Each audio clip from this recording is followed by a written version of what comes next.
The New York Jets snap a 5-game losing streak. Jeff Albert gets his first win as the team's interim coach, and maybe there's a little something to build on here for the Jets. Now, I think to really fully assess where they're at, you got to look at where they were coming into the game. And it was a tense week in that building.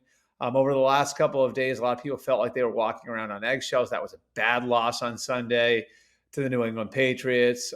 For obvious reasons, people feel like their jobs are on the line. There's just buzz around the NFL about there being seismic change in New York coming after the season. So a lot for the people there to compartmentalize. And then the first half was really ugly. There was the Malachi Corley touchdown, non-touchdown, let's go of the ball as he's crossing the goal line. Aaron Rodgers didn't play very well in the first half, admittedly.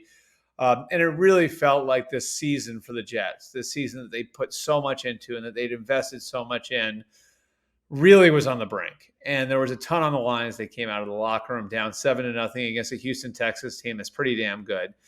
And I think over the last 30 minutes of that game, we saw the reasons why people were so excited about the Jets to start the year. And they're able to go out and outscore the Texans.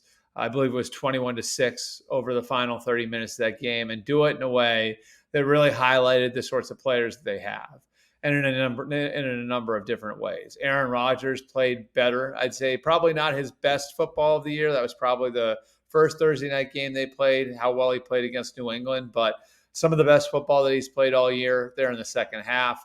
And a couple of playmakers just making massive, massive plays. First, it was Garrett Wilson on that 3rd and 19, 3rd and forever. It looked like the Jets were going to be resigned to kicking a field goal there. Garrett Wilson makes just a Spider-Man catch. And remember, the rapport between Wilson and Rodgers wasn't there earlier in the year. It's part of the reason why they trade for Davante Adams. But for Wilson to go up and make that catch shows why he was regarded as one of the best young receivers in football coming into the season. And then Davante Adams making a play, after that, where again, it looked like the Jets were positioning to go and kick a field goal. And Davante Adams just absolutely toasts a really good rookie in Lassiter, a guy who's played really well for the Texans, to score the touchdown, to give them the separation that they wound up needing in the end, to take home the win.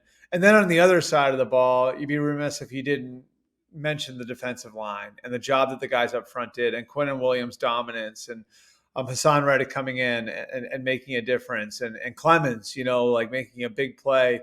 His sack of C.J. Stroud was huge there in the second half. 8 sacks from the defensive line. So this is why we thought the Jets were going to be good in the first place, because they had Aaron Rodgers throwing to maybe the best group of receivers that he's played with, right? In Davante Adams and Garrett Wilson and Mike Williams. That's why there was so much promise a few weeks ago when they traded for Adams.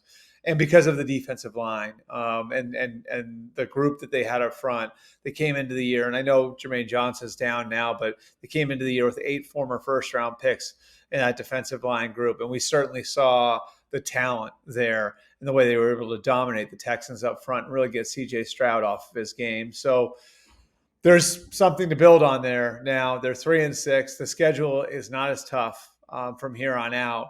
We'll see. I think that, what the real litmus test now will come in how they come out of this and whether or not they're able to build off of it.